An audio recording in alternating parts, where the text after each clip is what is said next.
Good evening everybody, it's Scottish Formby Group again. What we're going to do today is we're going to do a breakdown of the solo by George Formby in Grandad's Flannelette Nightshirt. This solo is slightly more difficult than our previous R Sergeant Major tutorial, but I think there's some excellent things to be learned in this solo that you can incorporate into your own ones. I'm not necessarily sure that people would play it exactly as this is. And I doubt very much that George would have played the same thing twice when he performed it. But as I say, you know, you'll get some great ideas from this. So first of all, I'm going to play it nice and slowly, and I'll break it down to try and help you. I'll obviously be using Dave Partington's book, as I did before, which is this book. This is available from the George Formby Society shop. I'll be tuning my ukulele in the key of D, but naming the chords in the key of C like the previous one. So the notes are A, D, F sharp, B. So here we go.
Could I recommend marking your part? I've done a couple of bars here, I hope you can see that. I've actually showed the groups of threes and then the two groups of two there at the end. If you do that thing across the top in pencil in your part, it makes it a lot easier to read. This one here, this next one down, bars 5A, 5B. It's two groups of two, two groups of three, and three groups of two. And you can actually see across the top there where I've kind of bracketed them together. So can I suggest that doing that all the way through with your music, and you'll really see where these patterns lie and make it a lot easier. Okay then, let's try and break this solo down. It starts off with three kind of pickup chords. It's on the G7, lift the G7, and then put the G7 back down again, and that leads us nicely to the C chord in the next bar. In fact, the next, 1A and 1B, there is no syncopation at all in this. It starts off with a triple, so it's basically a triple which replaces one of the straight one beat downstrokes, three replacing the one, and it's just basically all downs there. The second bar, there's a down up. So the two bars together.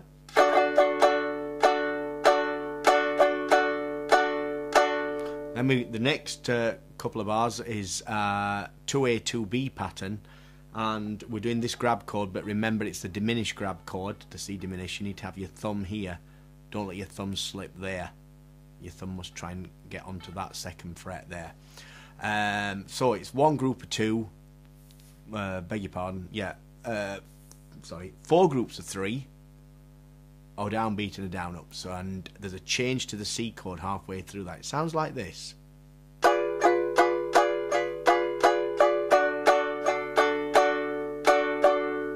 So right then there's a down, and then there's a down up, which leads us into the next bar, which goes to the F chord. So I'll play from the beginning again.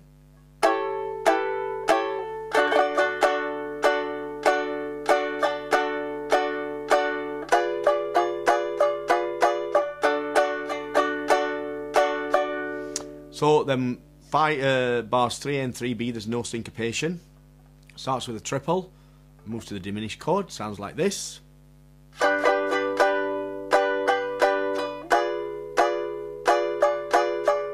do that again.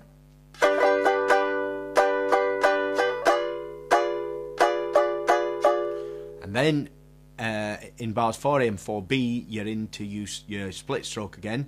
He's using the 4A 4B pattern on page 18, which is one group of 2, 4 groups of 3, and one group of 2 at the end there. It's a C chord with the lift there, so it sounds like this. He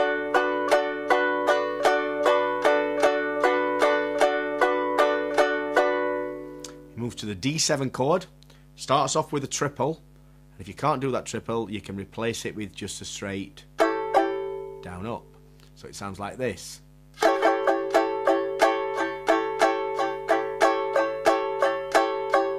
And that's that 5A, 5B pattern. When I'm doing the triple, I'm doing it at a slow speed. I'm really actually slowing my hand down, because otherwise it tends to rush a bit. So I actually have to slow my whole wrist movement down. So I'll do that again. 5A, 5B pattern, which is this G7 with the triple start.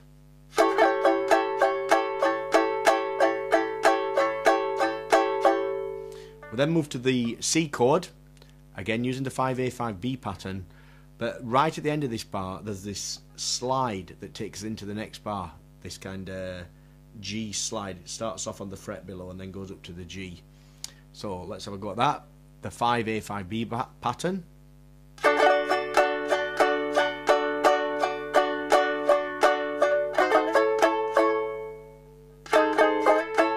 So you just need to be kind of hitting the second fret when you slide up. I'll do that, those couple of slide bars. I'll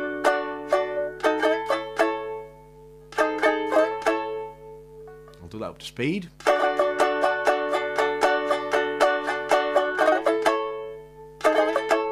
It's almost easier when it starts picking up a little bit of speed, that one. So on the G chord, we've got the 5A, 5B pattern again, but at the end of this bar, there's another slide, which is taking us to this D7, so it kind of slides a C sharp 7 to a D7 there. So it sounds like this.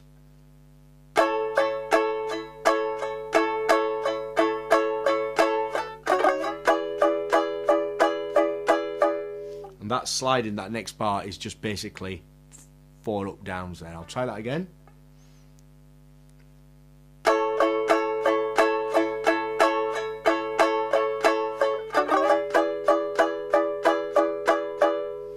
Okay, then we're back into the split stroke again. This G7 with the lift, using the 1A pattern on page 18.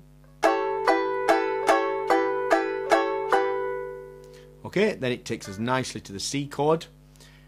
In this pattern, bars 9A and 9B, there's 2 triples in this one, and again, if you can't do them, replace them with a down up. It's a 5A, 5B pattern, 2 groups of 2, 2 groups of 3, and 3 groups of 2.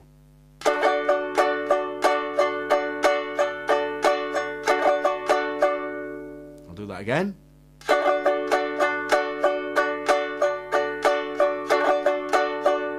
This time I'll replace the triples with just down ups.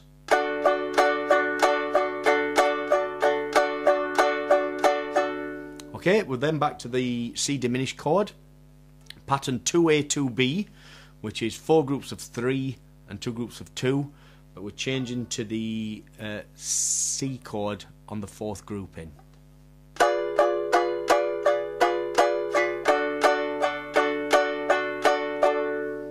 Then we've got this one. Took me quite a while to get this one because it's pattern 2A, 2B, so it's starting with a group of 3, but that group of 3 starts off with a triple, thumb triple.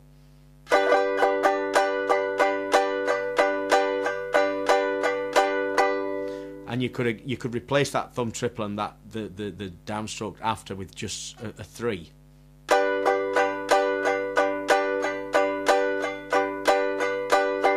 With the triple.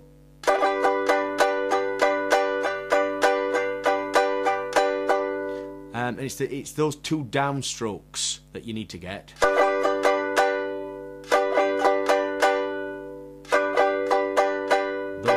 sounds there.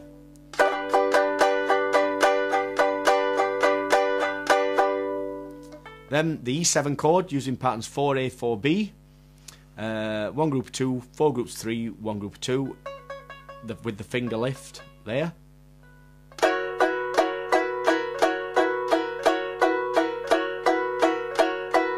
Going to the F chord, which will go to the C diminished. This is the 2A, 2B pattern.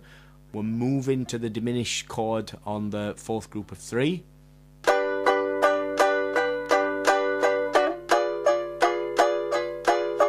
I'll do that again.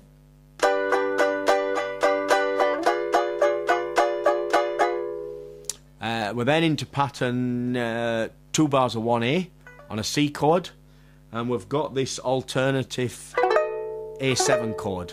If you can't play that alternative A7 chord, you can actually just use a regular A7 chord. So the A7 is basically like the D7 shape, slid up one, and you pop your thumb in on there. So that let's put those couple of bars together. The C, beg your pardon.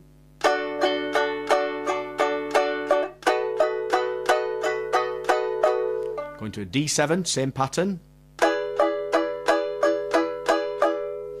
Then we've got a 1A pattern, but we've got a shake in the middle of this one. It goes like this.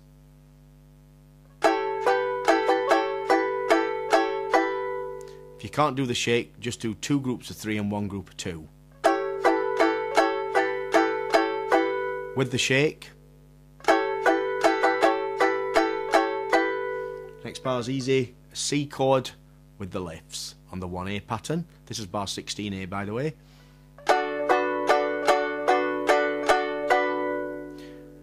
Then in this next one, in bar 16B, we've got actually 3 chord changes. We've got an E7 to an A7 to this. It's kind of it's either a C sharp or a D flat 7, and that's kind of starting this slide off for the next bar. So it goes like this.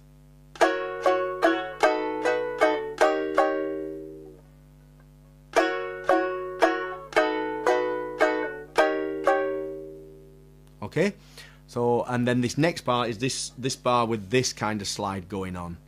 If you read your material, you'll see that the first bit is a D7, then the next one is kind of you release your fingers, then you put them down on that fret below.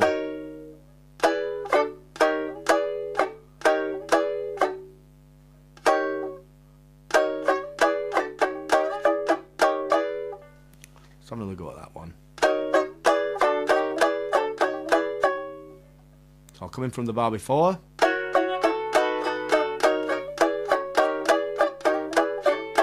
And you move into that chord just there. If you watch various people, there's various things they do with this one. This slide, you need to try and work at this one. It took me ages to get it, and I still, playing it at a slow speed, I do find it quite hard to get.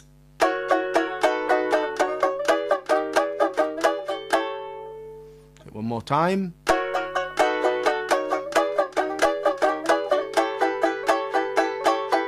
So 17B is a G7 with this lift. Then you've got this classic ending, which is a 3A pattern. So it's a group of 2, 2 groups of 3, a group of 2, and finishing with 2 downbeats at the end. It goes like this. There's a down up. There's a group of 3 with the A flat 7 chord. So that's 2 groups of 3 on the A flat 7. There is a group of 2 on the A flat 7, and then you move to 2 1 beat, 2 crotchet downbeats. I'll do that dead slow. A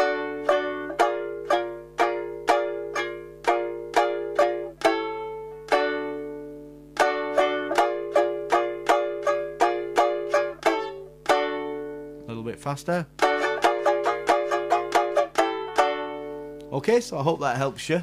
That's kind of a breakdown of the solo. Take your time, take a nice and slowly, and some of the bars, you know, work at them on their own. as you start going through this piece, and I hope it helps you a little bit. That okay?